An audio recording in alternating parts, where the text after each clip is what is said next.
glory, Lord. We give you glory, Lord. Glory, glory, Lord. You are the mighty God. You are the mighty God. Glory, glory, Lord.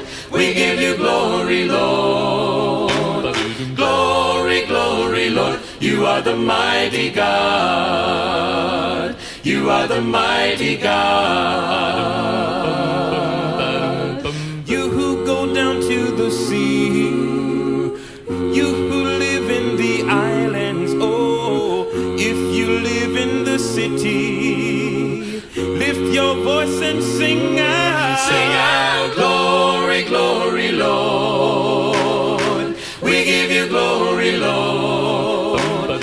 Glory, glory, Lord. You are the mighty God. You are the mighty God. Sing to the Lord a new song. Sing his praise to the ends of the earth. Let every nation tell it, declare it, till every man is heard. Sing out, glory, glory, Lord. We give you glory, Lord. Glory, glory, Lord. You are the mighty God. You are the mighty God. Nani, nani, Jehovah. No kanani, Jehovah. Nani, nani, Jehovah. Keakua mana loa. Via le tua. Matote via ole tua. Via le tua. O le tu mata utia. Glory, glory, Lord. We give you glory. We do. We do. We give you glory, glory, Lord. Well, this is our first Psalm video teaching in October. Can you believe? Can you believe that we are that close to being at the end of this year? Well, we're looking at a pretty long psalm today. That would be Psalm 78, and it in essence covers the history, you might say, of God's people, and I guess you would say including the ups and the downs. And so that begs a question, I guess. It seems that the import of the psalm is that the Israelites be telling their children about God and what God has done in the past. You know, we might remember, for example, when they crossed the Jordan River, when Joshua led the people across the Jordan River to begin to take the promised land. And remember, they set up those 12 stones out there as a monument.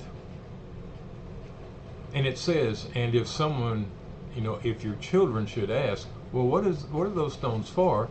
You're supposed to tell them they are remembering the time when God stopped the waters of the Jordan River and let his people cross into the promised land and be taking the land. And fundamentally, that's what all those monuments were for. They were to be a reminder of what God had done. Well, that's what this whole psalm is, really. But it kind of starts off in the same vein. So, I guess my question for us today is, what have we told our children about God and what he's done for us? Can you give your children kind of a play-by-play, blow-by-blow timeline of how God has worked in your life? If you're a Christian, of course, he worked pretty solidly, right? Pretty importantly in your life to bring you to Jesus. But then along the way after that, has he picked you up out of some deep places, or has he let you reside in some deep places for a while before he brought you out? Did he guide you into a job or two that you've had? Was he bringing you and the person that would become your spouse together, working in your lives? All those kinds of things, and tell your children about those things, both the good and the bad. Well, that's fundamentally what this psalm does today. Is it gives a blow by blow description in words of Israel's history, and making the point that it needs to be, to some degree, written down so that they can share it with their children. And in sharing it with their children, they're sharing all of it. The good things and the bad things. The good times and when God blessed them, and the bad things when God punished them. So there's no holds barred here, and they get the whole story. And maybe that's another thought or lesson for us today, is that, okay, we want to share the good things, the positive things about God and what he's done for us, right? But also there may be some times of discipline from God that we also need to share too. You see, our children need to see both sides of that, so they don't anticipate, well, it's all rosy if I become a Christian. Be no problems, because there will be.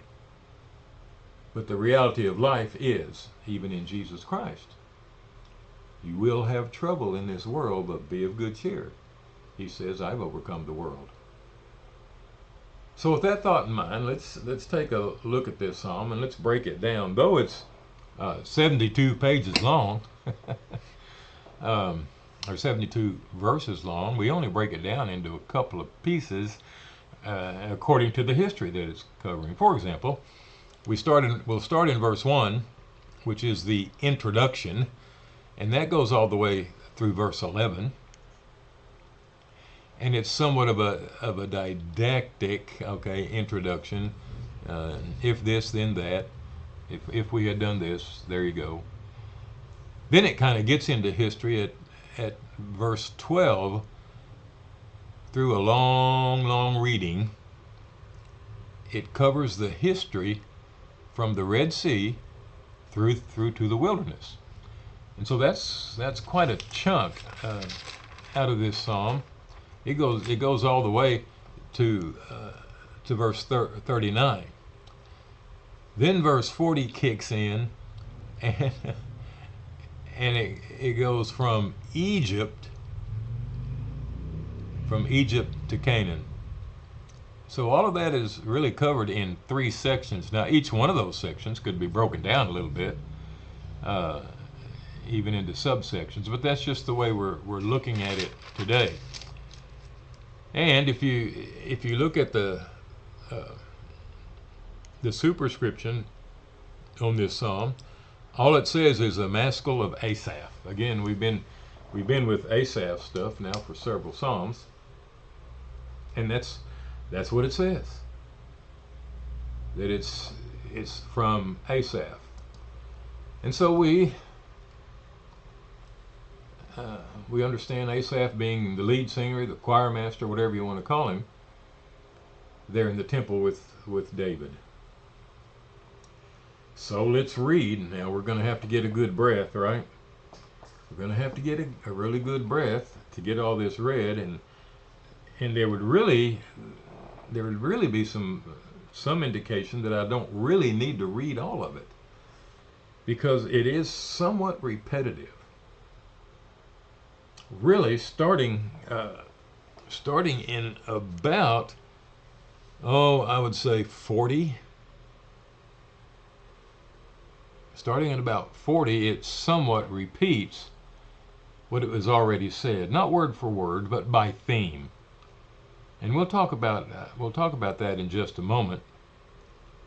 But it breaks down kind of like this: verses 12 through 16. And verse 40 through 55 fundamentally say the same thing. and they talk about the divine graciousness of God as shown in gracious acts.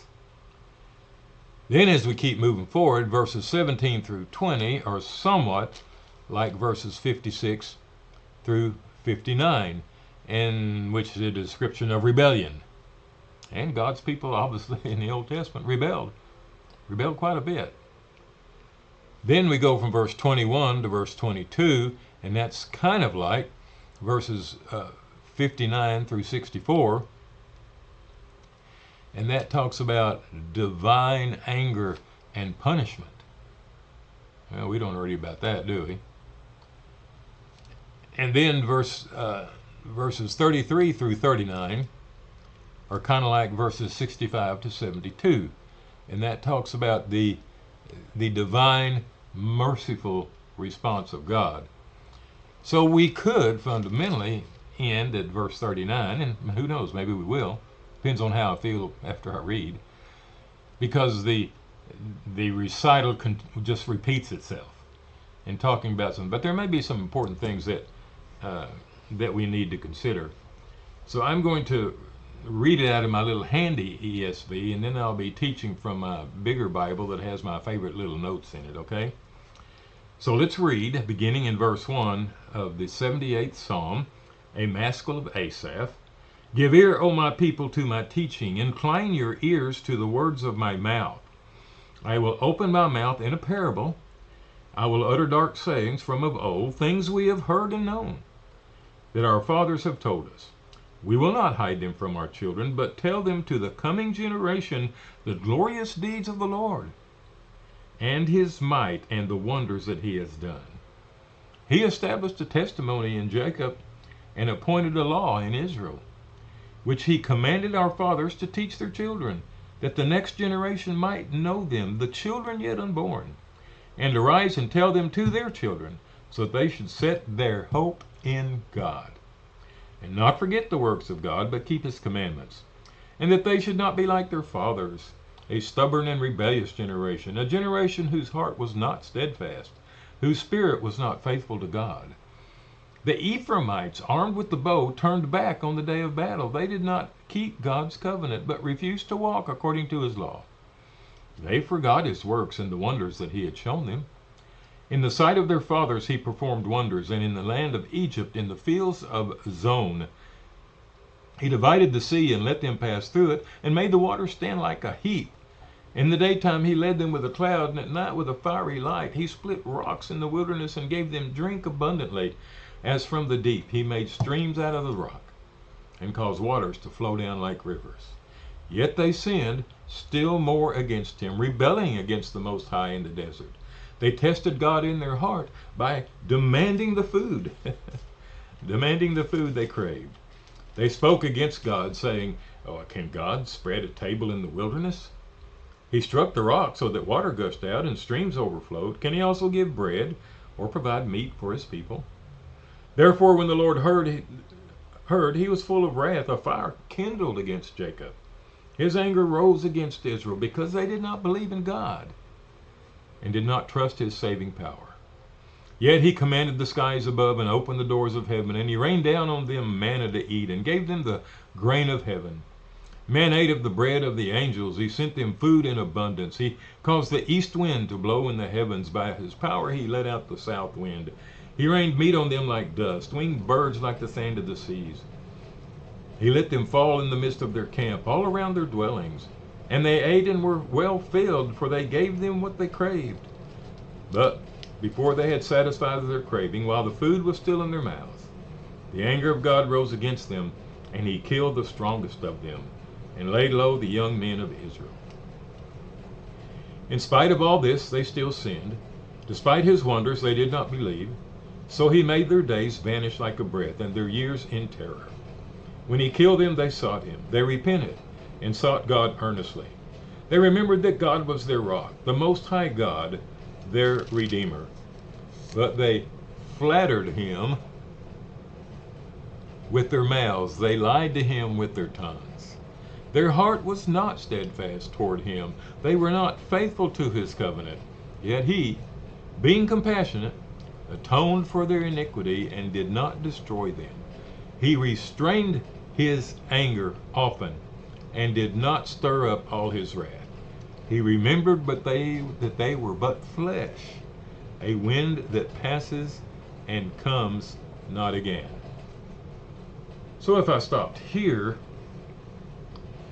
we would get the first half, actually a little more than the first half of this psalm, which gives a pretty good indication of what's to come.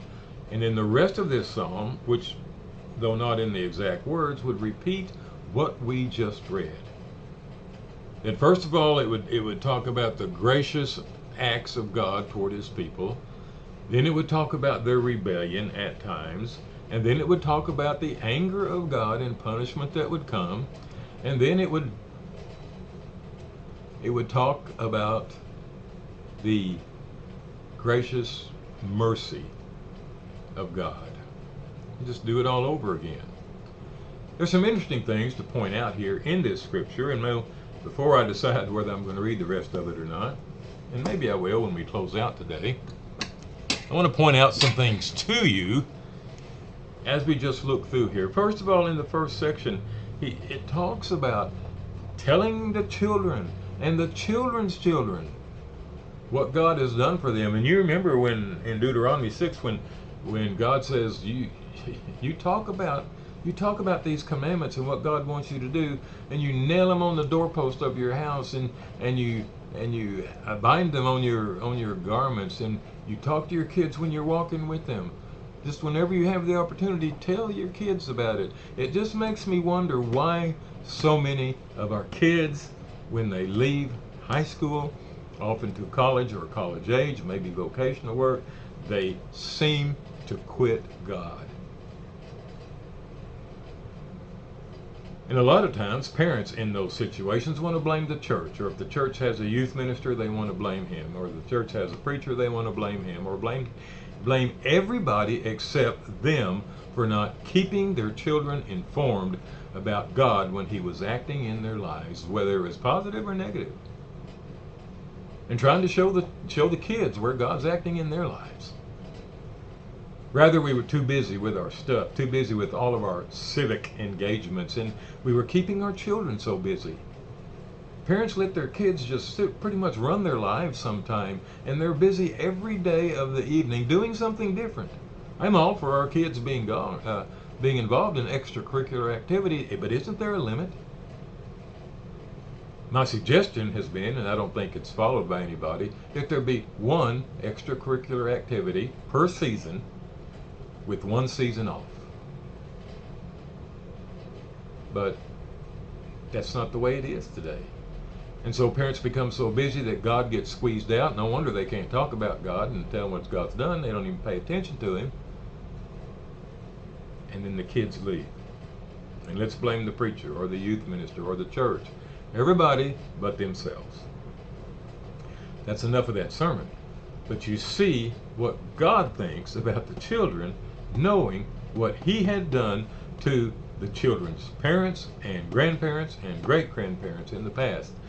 Don't let that die. Let that story continue to be told. And of course it wasn't. And they suffered the same problems.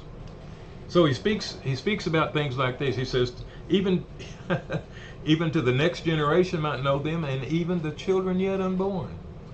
It just goes and goes. It keeps going. Why? So that they should set their hope in God.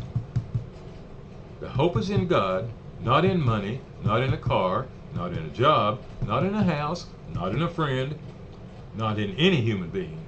But the hope is in God, and not forget the works of God.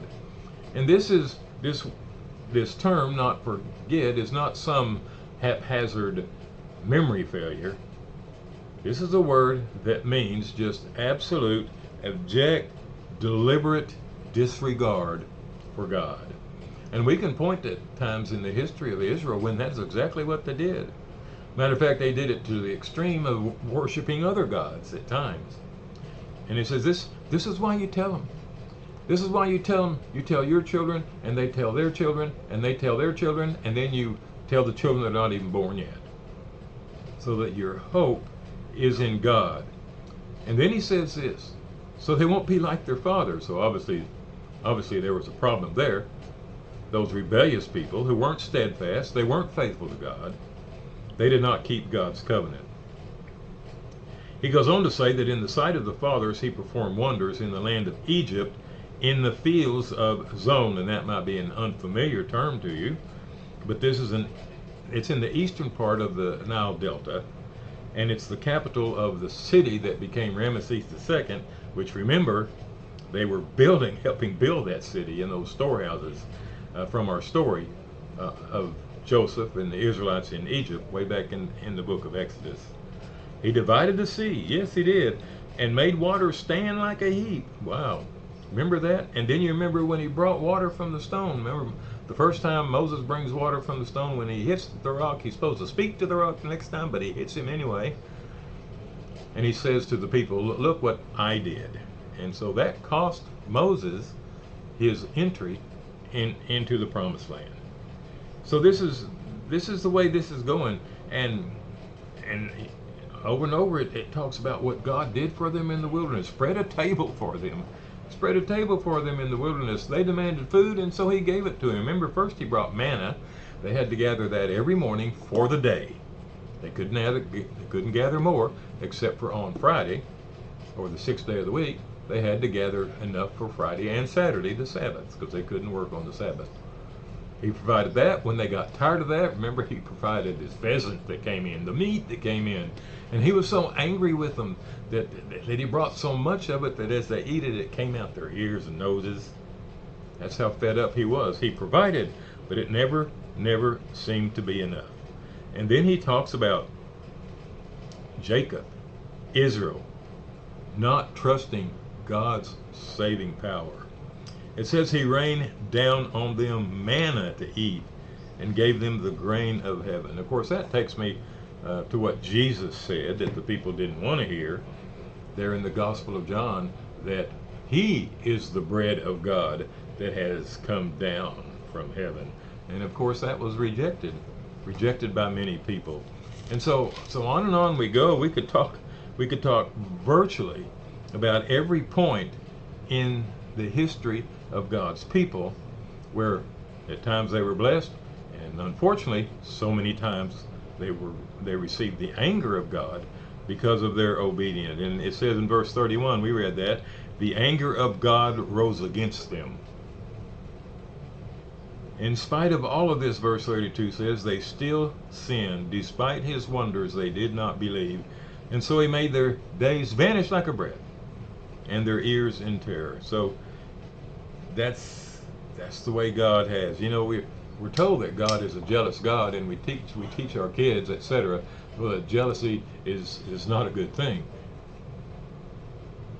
Well, God is jealous for you and me. What that means, he is extremely hurt when we devote ourselves to another God and not to him. And we need to remember that, and we need to remember how easy it is to do that, to raise something else up in our lives that becomes our God and displaces Jehovah God, and how that makes him jealous. And it brings on God's anger and punishment. And I want to say this. We've used this word chesed so often about the continuous, steadfast love of God. You realize that's why he does that. You realize that's why he brings punishment. You realize that's why he brings his discipline. Because he loves us and continues to love us. There's nothing you can do to make God not love you. Nothing. But we can hurt him. We can't hurt him. We can break his heart. And that's what the Israelites did so very often.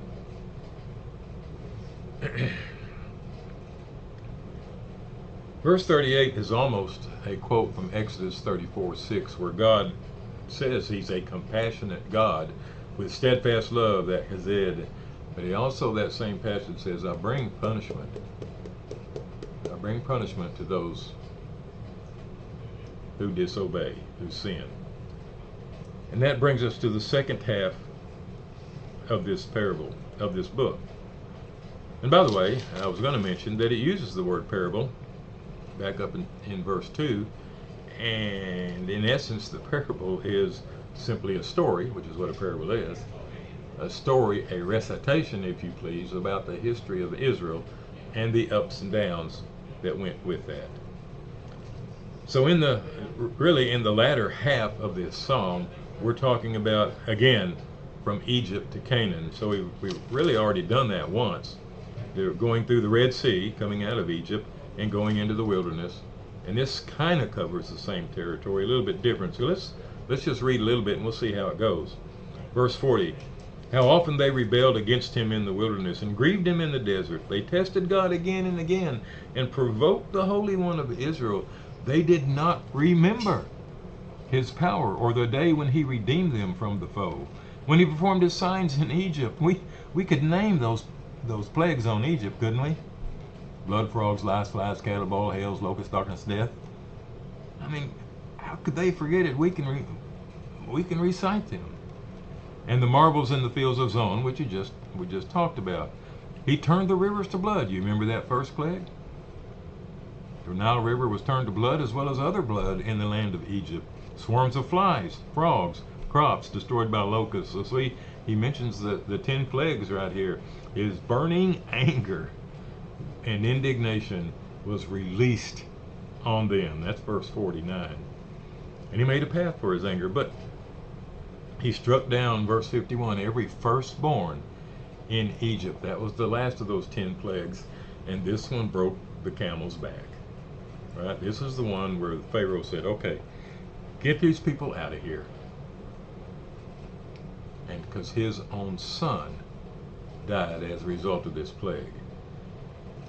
So he led his people out like sheep and guided them in the wilderness. He led them in safety. Now he's kind of skipping this part about Israel getting caught at the Red Sea, with the Red Sea in front of them and the army of Egypt behind them. And what are they going to do? And that's when the people started complaining. Were there not enough graves in Egypt that you brought out in the wilderness to die? And Moses said, stand still and see the deliverance or the salvation of the Lord in the Red Sea parts, okay? And see, so he appointed for them a possession. You go to verse 56, and they tested and rebelled against the Most High God.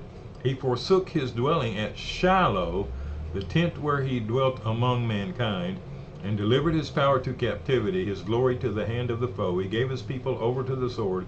He vented his wrath on his heritage. I'm reading verses 62, 63. Power devoured their young men, and their young women had no marriage song. Their priests fell by the sword, and their widows made no lamentation. The Lord awoke as from sleep, like a strong man shouting because of wine. Verse 67, he rejected the tent of Joseph. He did not choose the tribe of Ephraim, but he chose the tribe of Judah, Mount Zion, which he loves. He built his sanctuary like the high heavens, like the earth which he has founded forever. He chose David his servant and took him from the sheepfold. So he just keeps speaking on in the history of God's people, all the way to the time of David. But you remember why David was king, right? You have to back up to Saul, and then you have to back up for a moment to what the people said to Samuel. They said to Samuel, give us a king. That's why they were kings. The people said, give us a king so we can be like all the nations around us. They all have kings. They all have kings. So Samuel goes to God and tells God what the people want, and feels very bad. And God tells Samuel, hey, in asking for a king, they haven't rejected you, Samuel. They have rejected me. And then God proceeds to tell them what's going to happen when they get a king. But he does say, they want a king, but I'm going to appoint the king. So there's not going to be a democratic vote here. There's not going to be a campaign. There's not going to be candidates running. God will appoint the king, which he did the first three. Saul, David, Solomon. Those are the three kings of the United Kingdom. And then the kingdom divided north and south, Rehoboam and Jeroboam. And that's kind of where the history stops. If we in our own minds continued to follow the history, there were good kings, not a whole lot of them. Most of them were bad. They were evil. They brought in gods, false gods to worship and things like that in both kingdoms. And eventually the northern kingdom was done in by the Assyrians, and the southern kingdom was done in by the Babylonians. So people of God continued to be the people of God. Tell your children that. You know, even though we weren't among God's people doing all this stuff, maybe sitting down and reading this psalm to your children and then explaining it within the history of the Bible might be very helpful. You know, sometimes we want to accentuate the positive and eliminate the negative, and that's not a complete story when it comes to God's people, and it's still not a complete story today. Oh, how we disappoint God today. Our jealous God, our loving God, the God who sent his son to die for us, that God. How often we must make him sad, even angry by what we do. But God showed mercy over and over again. We're told in the Bible he's full of mercy. And we desperately need that. Please tell your children about God and what he's done for you, and be telling them when they're still in the womb. When they're still in the womb, be telling them the first rattle out of the box, and be telling them all along the line about God and what God has done. I hope you have a great fall. I know it's supposed to cool off here in Sherman in the coming days, maybe rain tomorrow. As we move this year along into the fall, winter, Christmas. We all like that one, don't we? May the Lord bless you and keep you. May the Lord make his face to shine upon you. And may the Lord give you peace. Glory, Lord, we give you glory, Lord.